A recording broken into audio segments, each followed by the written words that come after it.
오늘 맡은 주제는 어떻게 우리 통일을 평화적으로 할 수 있을까? 이 분단된 민족이 통일을 원하지 않는 사람 없잖아요. 그런데 지금 우리는 평화 통일을 이루는 그런 선봉장들이죠. 그래서 평화 통일로 이끌어가서 결국은 북한도 고통 없이 우리도 고통 없이 이뤄내야 되잖아요. 그러기 위해서는 제일 처음에 우리가 뭘부터 연구해야 되느냐? 분단이 왜 왔느냐부터 연구를 해야 돼요. 분단이 왜 왔느냐? 섭리적으로는 우리 민족을 갈라야 되죠. 재물이니까 우리 민족은. 그러니까 세상 사람은 그거 이해 못하죠. 우리만이 아는 거예요. 우리 민족이 피를 내놔야 되기 때문에 갈라야 돼. 재물은 쪼개야 되잖아요. 그래서 우리는 가인형 인생관이 집결된 데가 북한이고 아벨형 인생관이 집결된 데가 남쪽 아니에요. 역사를 우리는 선악투쟁으로 보니까. 그러니까 그런 그 철학을 바탕에 깔고 가서 북한을 봐도 봐야 되는 거예요. 아, 우리 분단은 섭리적 사연을 안고 있는 땅이다. 방법이 없잖아요. 그러나 언젠가는 하나님의 소유를 결정해야 되잖아요. 우리가 하나님을 찾아간다는 말은 두 개를 짚고 넘어야 되잖아요. 우리는 믿음을 가지고 하나님 앞에 서야 되고 하나님은 내 것이라고는 소유를 결정해야 되잖아요. 사탄이가 있으니까. 그냥은 못 데려간다고 그랬잖아요, 원리에. 그러니까 북한 사람들까지도 참소하지 않고 우리와 하나 될 수 있는 길을 찾아가는 길밖에는 방법이 없다 그러네요, 통일은. 그래서 물리적 수단으로 통일은 불가능해요. 할 수도 없어요. 지금 우리나라에 있는 남북한이 가지고 있는 무기는 6.25 전쟁 때보다 100배 이상의 무서운 파괴력을 가지고 있습니다.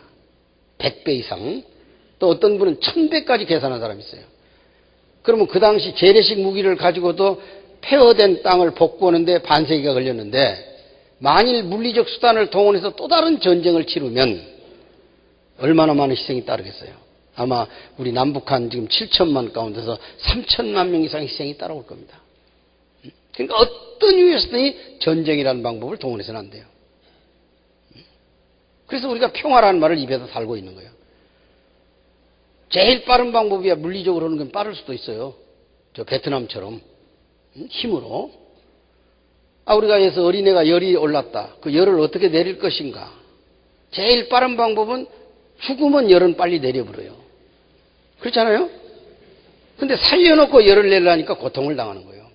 그러듯이 우리는 어떤 이유에서든지 전쟁이라는 방법은 안 된다. 그럼 경제적으로 통일이 가능하냐? 경제적 통일도 불가능합니다. 왜 그러느냐? 북쪽은 특수 체질을 가지고 있어요. 밥 안 먹고도 눈만 꺼물꺼물면서 산 놈들이 저것들이야. 제가 북한 사람 여러 사람 만나가지고 밥 먹었냐? 먹었습니다. 몇 끼 먹었냐? 한 끼 먹었습니다.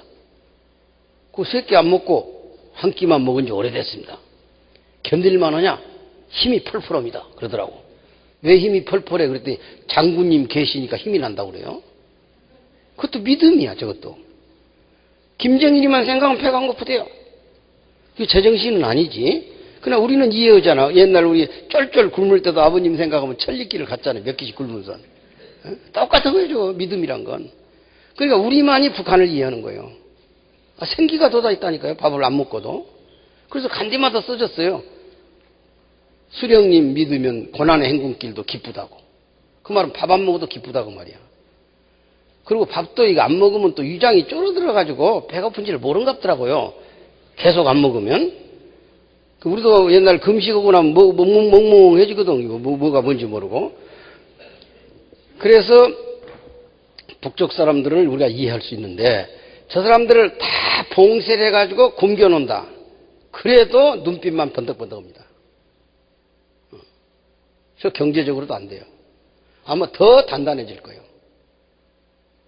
그러면 방법이 없잖아요. 자, 군사적으로 안 된다. 경제적으로 안 된다. 그럼 정치적으로 가능하냐? 더 불가능합니다. 더 불가능해요. 요즘 우리 정치원은 꼴 좀 보십시오. 뭐 요즘만 그런 건 아니지만은 아무것도 아닌 거 가지고 개판 치고 있어도 뭐 해결 안 되잖아요. 정치적으로는. 그런데 하물며 북한하고 우리하고 시스템 자체 체제가 다른데 되겠어요? 누가 주체 사상을 양보하고 있어요? 우리가 시장 경제, 자유주의 경제를 양보하고 있습니까? 그것도 불가능한 거예요. 가능하지 않아요, 절대로. 그러니까 결론은 참사랑으로 인간의 마음을 움직여가지고 축복을 통해서 사돈을 만들고 그 영역을 넓혀나가면서 서로 동족의 이질성을 극복하면서 소위 동질성을 확대해가면서 본래 인간의 모습으로, 본래 우리의 모습으로, 본향의 모습으로 되돌려놓는 길 방법에는 없다 그런 얘기예요. 근데 우리 지금 정부는 말로는 평화통일이라고 하죠. 평화통일의 청사진이 뭐예요? 그 말은 민족화합 뭐 이런 말 써 있죠. 누가 그 용어 쓸 줄 모르나요? 민족화합이란 말? 그러니까 우리들의 사명이 참으로 크고 오늘의 시대에 우리가 통일의 주도적 역할을 해야 돼요. 그래야만 비로소 남북 통일의 길을 열어갈 수 있다 그런 얘기예요. 그러나 우리끼리 통일하고 싶다고 통일되는 거 아니에요 또. 왜? 우리 주변 국가, 소위 국제 역학관계라는 게 있다고 말이야. 국제사회가 우리 통일을 정말 원하겠냐 그런 얘기야. 지금 예를 들면 옆에 있는 일본이 우리 통일 원하겠습니까? 지금 분단된 남쪽도 버거워가지고 고이즈미 이거 하는 행동 좀 보세요. 어떻게든 일본을 우경화시키려고 지금 별의별 짓을 다 하고 있잖아요. 어제도 조각했는데 보니까 전부 우파들만 세웠잖아요. 한국 사람 싫어하는 사람만. 뭐 일본인 여기도 있는지 모르지만 일본 사람들의 속성은 또 우리하고 좀 달라요. 그러니까 저것도 어떻게 할 거예요? 뭐 말은 뭐 우리가 물리적 힘으로 일본하고 대항할 만한 힘도 없지만은 일본은 지금 갈라놓은 상태가 제일 안정적이라는 거예요. 컨트롤하기가. 또 미국이 무엇 때문에 우리 통일을 원하겠어요? 남북한 전체를 갖고 싶겠죠. 미국은. 그래서 지금 저 미국의 대통령 이름이 지금 누군지 알죠? 부시죠, 부시. 우리말로 번역하면 부시는 사람 그런 뜻이죠. 부시. 근데 앞에 또 붙은 게 지저분하죠. 조지 W 부시니까. 좀 듣기가 거북하죠. 조지가 뭐요? 같은 이름이라도. 물론 그 앞에 있는 대통령은 또 더 지저분했지. 지미 카터니까. 우리말로는 부르기 고약한 게 많아요, 미국에. 뭐 조지 브라운부터 시작해서 많습니다, 미국에는. 이 부시는 부시는 사람 아니야. 이 사람은 네오콘 철학을 가지고 있어. 네오콘이란 뭔 말이냐면 신보수주의 그런 뜻이에요. 신보수주자들이 믿는 신앙이 세 가지가 있어요. 첫째, 네오콘은 물리적으로 세계를 제패할 수 있다고 확신을 가진 사람들의 집단. 그러니까 힘으로 세계를 제패할 수 있다, 이게 물리적으로. 두 번째, 이스라엘을 괴롭히거나 피해를 줄 가능성이 있는 나라는 선제 공격을 통해서라도 박살내버려야 되겠다고 생각하는 사람들. 소위 이름하여 반주이시트들, 반유태이즘을 가진 사람들은 지구상에서 없애버려야 된다는 거야. 주로 유태인들이 맥을 이루고 있어요. 네오콘들은.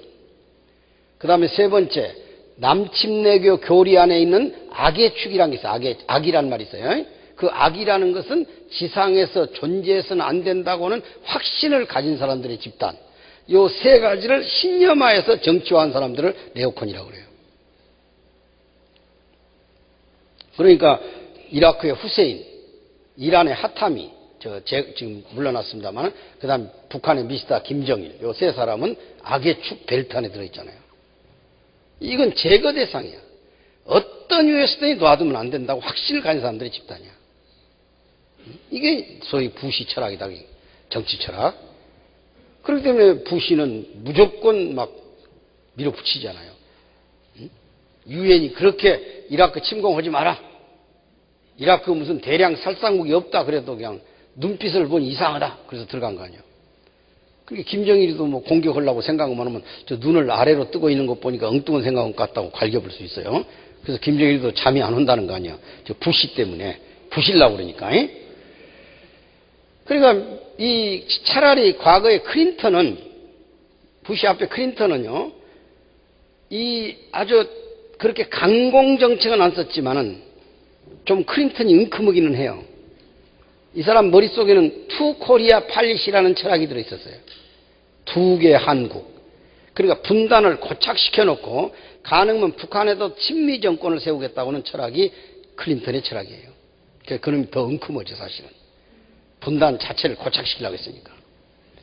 클린턴이 평소에 두 권의 책을 머리맡에다 두고 늘 읽었는데 한 권은 바이블이고 한 권은 성경이고 클린턴도 집사님입니다. 집사님. 미국은 대통령이 되면 성경 위에다 손을 얹어놓고 선서를 해요. 물론 그 중간에 뭐 클린턴 그러면 떠오른 게 있죠. 루인스키 스캔들이라고 해가지고 대낮에 그냥 집무실에 가서 그 뭐 2층 집 지려고 한 놈이 그 클린턴 아니요? 대충 알아듣겠지만은 막 지었단 말이 정설이고 힐러리 그 자서전에 보면 있어요. 구체적으로. 근데 제가 그때 미국에 가서 얘기를 들어보니까 또 클린턴도 이해는 가더라고요. 클린턴 재직 시절 그때 마치 미국의 화이자가 비아그라를 생산했더만. 그래가지고 시제품을 하나 갖다가 대통령을 갖다 드려서 먼저 각하가 먹어보라고. 이게 젊은 청년이 100ml를 먹어버렸다면 100ml. 그러니까 8시간 동안 생식기가 가동을 하니까 못 참지 그거. 그건 원리도 안 되지 그거 가지고는. 그래서 그 이해는 가도만 그 함부로 먹는 거 아닙니다. 젊은 사람들은 절대로.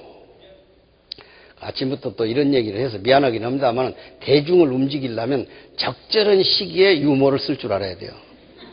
무슨 유머 쓰는 것은 뭐 조금 야하고 뭐 정직하게 한 것만 원로인 줄 알아도 세상은 그렇게 돌아가는 거 아니요. 아무리 천하없는 진리를 얘기해도 졸면 무슨 상관이 있어. 졸다 일어나면 다 잊어버렸는데. 그러니까 안 졸게 하는 방법은 방법이 없다고 말이야. 그러니까 그렇게 여러분들이 어찌 국민교수가 된다며. 그러니까 국민 지도자 교육이 아니라 국민을 움직이려면 잡탕한 놈을 다 움직여야 돼.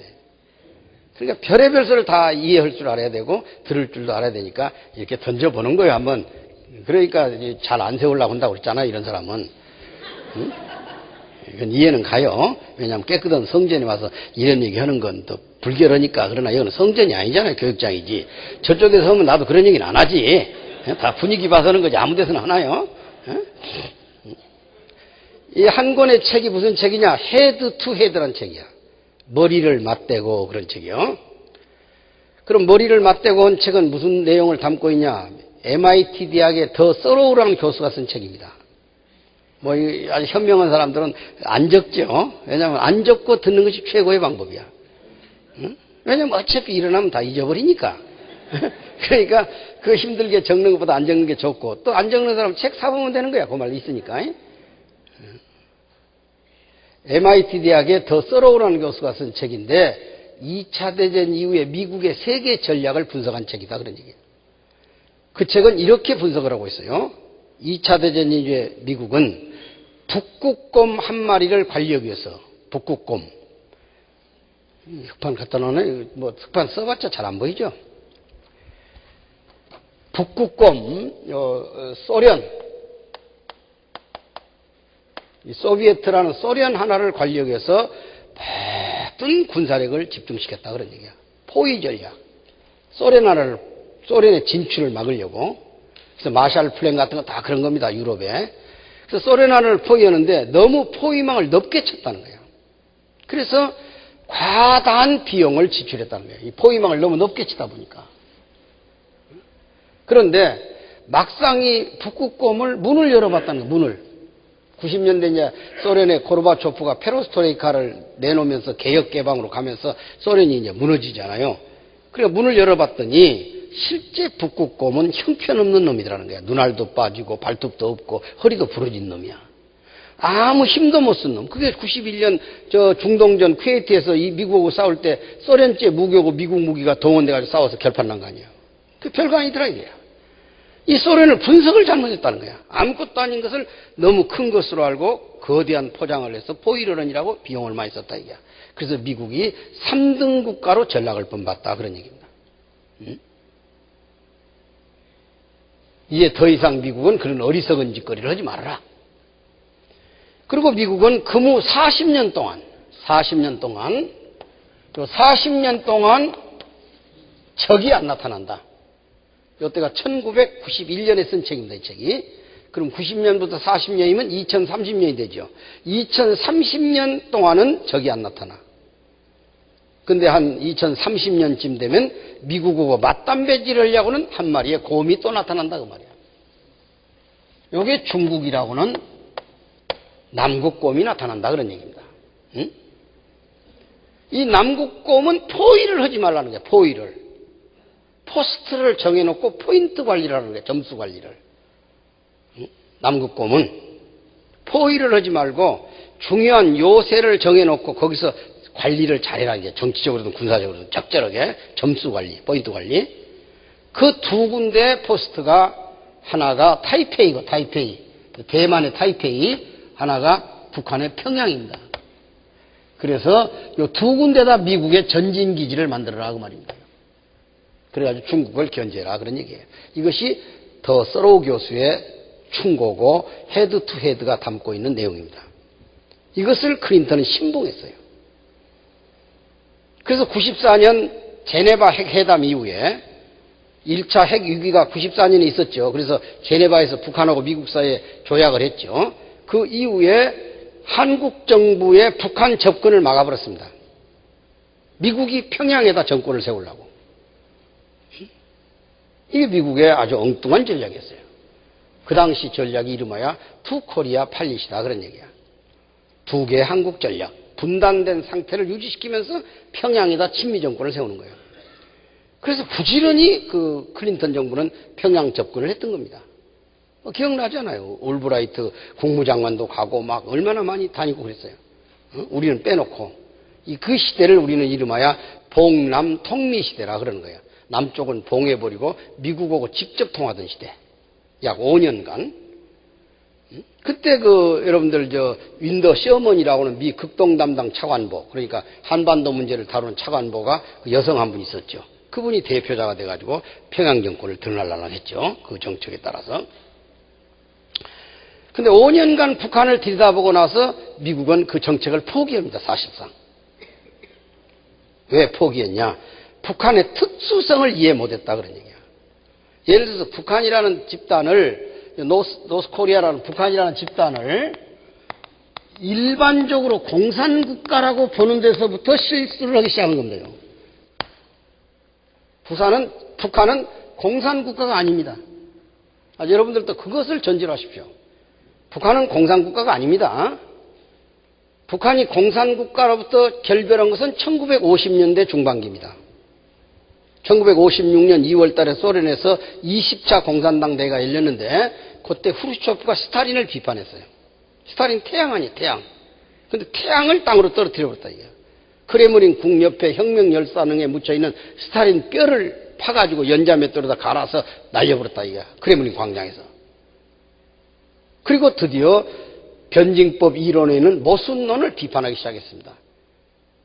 모순론에 의하면 다 우리 공산주의 이론에서 공부했잖아요. 우리 안 선생님한테 공부하고. 모순론은 모순 대립 투쟁 아니요.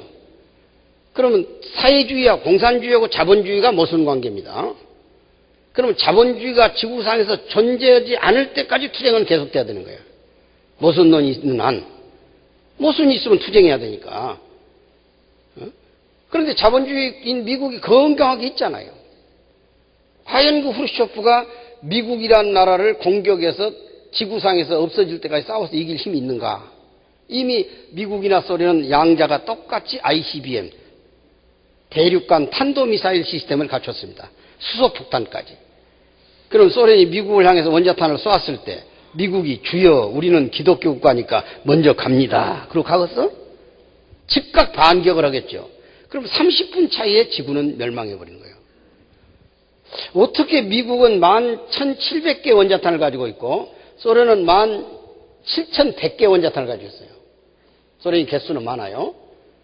그러면 이 두 개가 발사해가지고 동시에 터진다고 해서 지구가 없어지는 건 아니고 핵을 쓰면은 여러분들 그 진을 봤죠, 진, 핵진. 저쪽에 어디입니까? 네바다 사막에서 핵실험할 때 버섯구름 같은 거 나타난 거 있죠. 히로시마 같은 거 봤잖아요. 이 2만 개 내지 3만 개 핵탄두가 지구상에 떨어져가지고 핵진이 나오면 지구를 덮어버렸지. 태양을.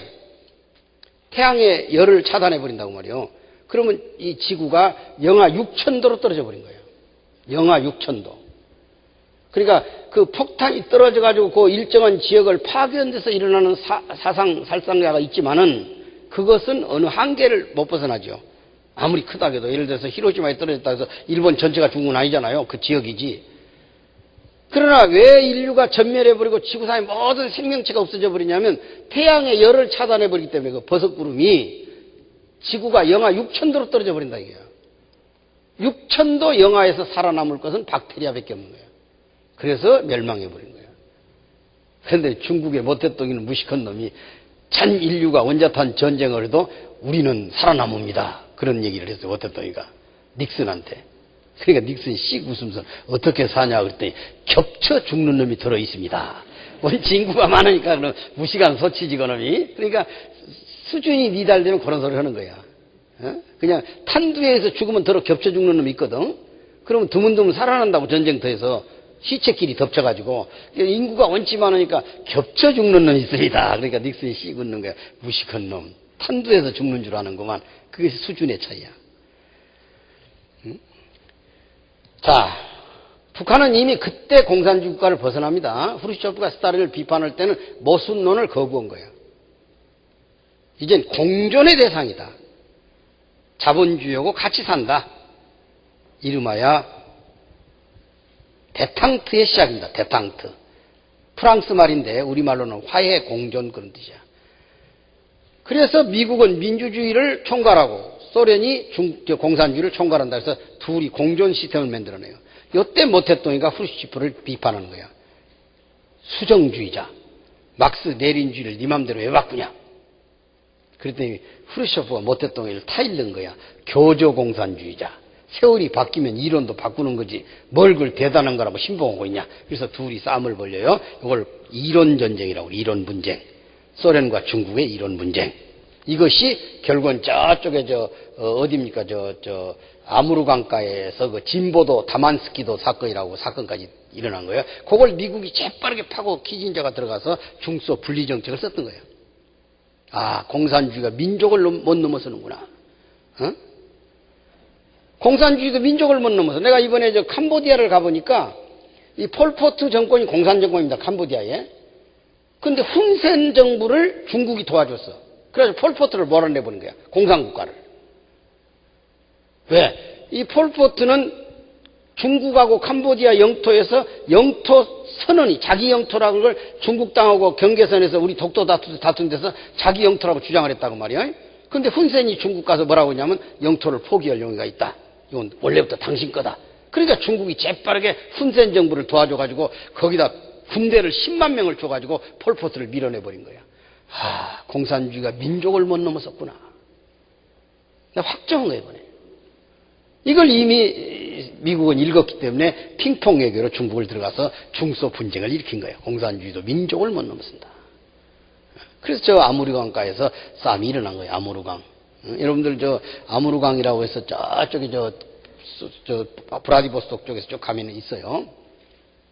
거기에 이제 섬이 하나 있는데 소련 사람들은 다만스키도라고 그러고 그 섬 이름을. 그러니까 이제 강이가 있으면 이렇게 이제 강이 흘러요.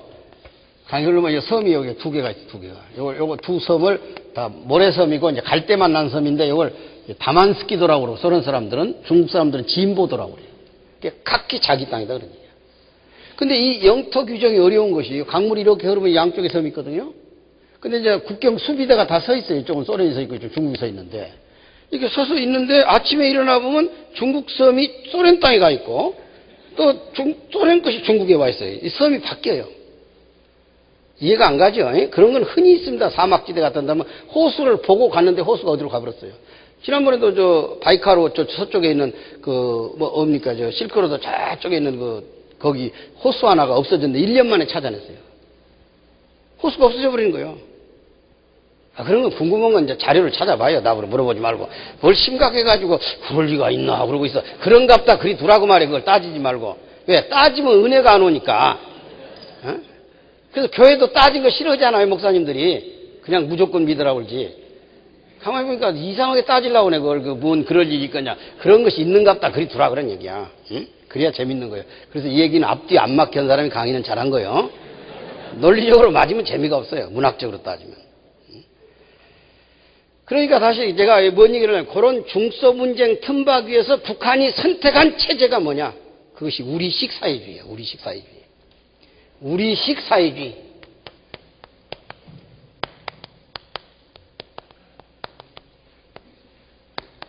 우리식으로 살겠다 그런 얘기예요. 우리는. 왜? 과거에는 철학은 소련서 가지고 문학 체계, 문화 시스템, 행동 양식은 중국서 가져왔어요. 그래서 주석제님의 뭐 천리만이다 중국서 든 거거든요. 그런데 야 두 상제이 싸우잖아요. 이런 거 가지고. 그러니까 북한은 우리식으로 살자 우리는. 그래가지고 거기서 네 골격이 나온 거야. 사상의 주체, 정치의 자주, 국방의 자유, 경제 자립. 네 가지 골격을 가지고 우리식 시스템을 만들어냈어요. 그런데 여기 70년 초에 황장엽이라고 하는 사람이 우리 저 망명 온 사람 하나 있잖아요. 이 친구가 모스크바 대학에서 철학을 공부하고 북한에 김일성 대학에 와가지고 철학 교수로 들어왔다. 철학 강사로. 와가지고 김일성 그 사상 시스템을 보니까 우리식인데 거기다 철학을 붙여놓으면 완고하겠다 이게. 확실하겠다 이게. 확고하겠다 이게. 그래서 황장엽이가 철학 체계를 만드는 게 이름하여 주체 철학, 주체 사상 그러는 거예요. 그러니까 북한이 주체 철학만 안 받아들였어도 변화가 빠른 거예요. 저걸 받아들였기 때문에 종교가 된 거죠. 그러니까 북한을 못 변하게 하는 가장 주범은 누구냐? 황장엽이야. 북한 사람을 전부 조합해 놓은 거야. 그 철학을 입혀버렸기 때문에. 사상이랑은 어느 시대든지 상황에 따라 바뀌는 거예요. 사상은 한 국민이 갖고 있는 공통된 생각을 사상이라고 그러는데 우리가 일제시대는 항일사상이 있었잖아요. 근데 해방되고 나니까 항일사상은 없어지고 극일 정도로 변하듯이 동구에 있는 공산국가들이 다 변했잖아요. 근데 북한은 안 변하잖아요. 왜? 그 철학체계 때문에 못 변하는 거예요. 거기서 인생 문제, 영생 문제를 다루니까. 생명 문제를 다룬다니까, 주제철학은. 요 김일성 배지 저 오른쪽에다 달고 다니는 거 봤죠? 가슴에다가. 거기 심장 위에다 달고 다니는 거, 심장. 김일성이를 어버이 수령 걸잖아. 어버이란 말은 생명을 주었다 그 말이야. 아버님 날 낳으시고 어머님 날 기르시고 그 사자수학이 있잖아요. 부생하시나시고 모구 오시니로다. 그래서 주부대학에 가서 그 얘기 때 아주머니 한 분이 손을 들어. 아버님 날 낳으시고 어머님 날 기르시고 그랬더니 자기가 낳았는데 아버지가 낳았다니까 이해가 안 간 모양이지? 그래서 내가 이 얘기를 해줄까 하고는 나도 한참 보더니까 알아서 손을 내리더만 아 씨를 심어야 나오는구나. 이걸 알았는 것 같아. 씨를 심으니까 얘기가 나오지. 그냥 어머니가 낳고 싶다고 낳는 거예요? 그렇다고 해서 또 밭씨를 무시할 수 없잖아. 왜? 제주도 오렌지를 육지에다 갖다 놓으면 땡자가 돼버리잖아. 땡자. 그러니까 밭도 중요하죠. 생명을 주었기 때문에 아버지가 되는 거야. 아버지. 하나님 아버지. 그 어머니 따라가는 거예요. 그러니까 북한에서 김일성 어버이 수령 그 말은 생명을 주었다고 말이에요. 그걸 정치적 사회적 생명이라고 하는 거야. 북한에서는. 그 생명을 주었기 때문에 어버이 수령 그러는 거야. 그 어버이 수령은 보통 자기를 낳은 부모는 육신의 생명밖에 안 줬으니 이건 유한하다고 말이요. 근데 정치적 생명은 영원하기 때문에 영생론이 나온 게 북한에서 영생론. 그래서 간대마다 써놨어. 주석님은 인민과 함께 영생하신다고. 그래서 북한 사람들 마음속에는 김일성이라는 사람이 죽었다는 생각을 가진 사람이 거의 없어요. 지금도 살아있는 거야. 그래서 금수장 기념궁전에 가보니까 빨간 만도를 쓰고 태평하게 누워있더라고. 그래서 들어갈 때 뭐 600m를 에스컬레이터를 타고 가는데 뭐 먼지 털게 하고 금속 조사하고 몸에 뭐 위험물 있는가 다 조사하더니 앞에 가니까 뭐 훈장 받은 거 각국에서 뭐 여러 가지 뭐 상 받은 거 앞에 진열해 놓고 또 한 칸 들어가니까 그 김일성 주석이 94년 7월 8일 날 죽는 날 그 전체 인민이 뭐 소년이 군인이 학생이 농민이 울었다고 벽화를 막 전부 막 열흘 밤낮을 울었다고 그 벽화가 있고 그리고 엄중하게 해놓더니 딱 들어가니까 거기서 안내하는 선생이 그러더라고. 주석님께 경례를 할 때는 반드시 3번을 하십시오. 다리 밑에서 먼저 하시고 우측으로 돌아가서 측면에서 하시고 머리에서는 하지 마시고 또 옆측으로 돌아가서 한 인사를 드리고 정중에 나오시면 됩니다. 그러더라고요. 그래서 들은가 만가 하고 나는 그냥 이 다리에서도 한 번 하고 옆구리에서도 한 번 하고 머리에 가서는 더 오래 하고 그리고 또 옆구리 가서 했더니 사장동무 좀 봅시다. 그래. 왜 그래요? 그랬더니 그 하지 말란 짓을 왜 하요? 그러더만. 아니 인사란 건 얼굴 보고 하는 거 아니요? 무슨 옆구리다 인사를 하요? 옆구리는 안 하려다 얼굴에다 하려고 내가 간 거 아니요? 그랬더니 그 반동 발언 즉각 취소하시오. 그러더만. 앞으로는 안 할 것이요. 내가 그러고 왔지만은 또 갈 일이 없잖아요. 그래서 뭐라고 했겠어 내가. 죽어서까지 사람을 괴롭히지 말라고 그랬지. 예? 이런 못된 독재자들 죽어서까지 괴롭힌다니까 사람을. 가면 그냥 그걸로 끝나야지. 저 등소평이 같은 사람 얼마나 위대합니까? 등소평이 보시오. 내가 죽거든 나를 화장해라. 시체 방부제 발라 놓지 말고. 내가 홍콩 반환된 걸 못 보고 가니 홍콩 아파트에 뿌려놔.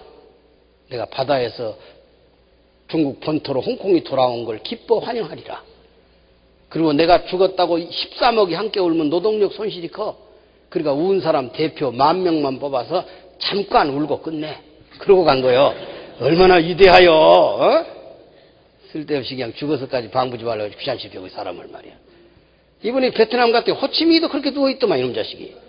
위대한 줄 알았더니 우리 목민신서 읽었다 해서 위대한 줄 알았더니 끝나가서 이 사람아 자네까지 그런가 그랬더니 안내원이 설명을 하더만 본인은 죽을 때 화장을 해서 조그만큼 뼈 유골 좀 남겨서 기념식수 밑에다 나를 묻어놓고 보고 싶은 친구들이 오거든 잠깐 앉아가도록 해. 이렇게 이거로 갔다는 거야. 근데 밑에 놈들이 그냥 방부제 발라가지고 1년에 한 번씩 소련 가서 방부제를 교체해갖고 오더만 기술이 없어가지고 시신을 끌고 다니면서 말이야. 사람을 괴롭히는 방법도 여러 가지 있더만 이놈들이 말이야. 어? 그런 짓거리 하지 말라는 거야. 절대로 사람이 말이야. 가면 안 오는 거요. 한두 사람 경험해봐서 올 사람이 많은데 안 오잖아. 어? 이 세상, 이 지저분한 세상을 왜 또 오고서 한번 가버렸으면 안 오지. 그래서 딱 모르는 게 두 가지가 있는 게 사람이 뱃속에서 나온 거 까마득하게 모르잖아요. 뱃속에 있는 거. 간 뒤에 가버리면 이 지상을 모르는 거예요. 어떤 사람은 안다고 그랬더만 모른다니까. 알면 답답해서 안 오겠어? 어? 빚 못 갖고 간 거 갚으려고도 오지? 그러니까 내 얘기 또 후모님이 듣고 훈시하는데 괜히 말이야. 참고를 알아놓으라 그런 말이야. 자, 그래서 북한은 이미 이제 사회주의를 떠난 나라입니다. 그래서 70년 헌법에다가 이렇게 써요. 72년에 헌법 개정합니다. 북한에서 막스 레닌주의를 조선민족에 알맞도록 창조적으로 바꾼 것이 주체사상이다. 그래서 우리는 주체사상에 입각한 공화국이라는 표현을 써요. 그리고 98년 헌법을 바꿉니다. 막스 레닌주의를 완전 결별해버렸다고 그랬어요. 그 시대의 이론이고 우리는 주체사상에 의해서 공화국을 만들었고 이 방식대로 살겠다 우리 식대로. 그리고 헌법 자체가 김일성 헌법이야. 헌법은 김일성 헌법이고 주석은 영원한 거야. 한 사람만 하는 거야. 그래서 김정일이가 주석이 안 되는 거야. 죽어도 김일성이 살아있다니까. 그래서 주석이야. 한 사람이 하는 거야. 영원히. 김일성 공화국이라니까 헌법 자체 나라도. 그래서 조선에 위대한 세 사람이 있는데 한 사람이 당군, 그 다음에 고구려를 세운 동명성왕, 그 다음에 김일성. 근세사에서 김일성이 최고 영웅이 되는 거예요. 그리고 민족도 김일성 민족 그렇게 해놨습니다. 그러니까 참고로 알아놓으란 말이에요. 얼마나 저 사람들이 주체사상 신봉에 열이 높은가. 이것이 북한입니다. 그러니까 북한은 특수성으로 봐야 돼. 특수한 안경을 쓰고 볼 때만 북한이 보이는 거야. 일반적 개념으로 북한을 보면 100번 실수하는 거야. 이걸 미국이 몰랐다 그런 얘기야. 그러니까 미국은 동구의 여러 나라들이 시장경제로 바꾸는 것처럼 북한도 변할 줄 알았고 변하는 과정에서 미국을 필요로 할 줄 알았다. 자본이 있는 나라니까. 그런데 북한은 자기 방식대로 가더라 이거야. 그래서 99년에 우리 정부한테 바톤을 넘겨준 거야. 미국은 도저히 요리 못하겠다. 김대중 정부가 한번 해보라 해서 김대중 정부의 베를린 선언과 6.15 선언이 오는 거야. 물론 그 바닥에는 이미 90년에 아버님께서 가셔서 91년에 북한의 김일성이 오고 15개 항목에 합의한 것을 요약한 것에 불과하지만은 기디아도 아버님이 열어놓은 거 아니에요. 전부 다. 그러지만 일단 외형적으로는 김대중 정부가 6.15 선언을 끌어낸 것처럼 이렇게 포장되어 있는 거예요. 이걸 우리가 알아야 되는 거예요. 그래서 여러분이 앞으로 통일 문제에서 가장 위험하게 빠질 수 있는 위험은 북한을 공산국가로 보는 데부터 실수하는 거예요. 북한은 공산국가입니다. 이미 특수한 형태의 국가인데 그걸 이름을 붙인다면 뭐라고 붙일까? 적절한 이름이 없어 제가 이렇게 붙여봤어요. 봉건 병영 국가다. 봉건 왕조 병영 국가. 권력은 세습되고 통치는 군대가 하니까 봉건 왕조 병영 국가. 그게 성군 정치 강성대국이 거기서 나온 거예요. 이런 시스템 논리를 가지고 있어요. 자, 제가 서두의 분단을 이해해야만이 통일이 보인다고 그랬잖아요. 그럼 우리 분단 왜 됐습니까? 자, 2차 대전 이후에 똑같은 식민지국명을 가진 나라가 있었어요. 프랑스하고 대한민국입니다. 물론 다른 나라도 식민지가 있었지만은. 그럼 프랑스는 누구 식민지죠? 독일 식민지죠. 우리 일본 식민지죠. 전쟁이 딱 끝나니까 독일은 베를린을 갈라버리죠. 전쟁 전범 국가니까. 그러면 일본을 갈라야 할 거 아니에요, 일본을. 우리가 무슨 전쟁했어? 일본이 일으켰지? 그러니까 전범 국가인 일본을 갈라야 되는데 우리를 왜 갈랐을까요?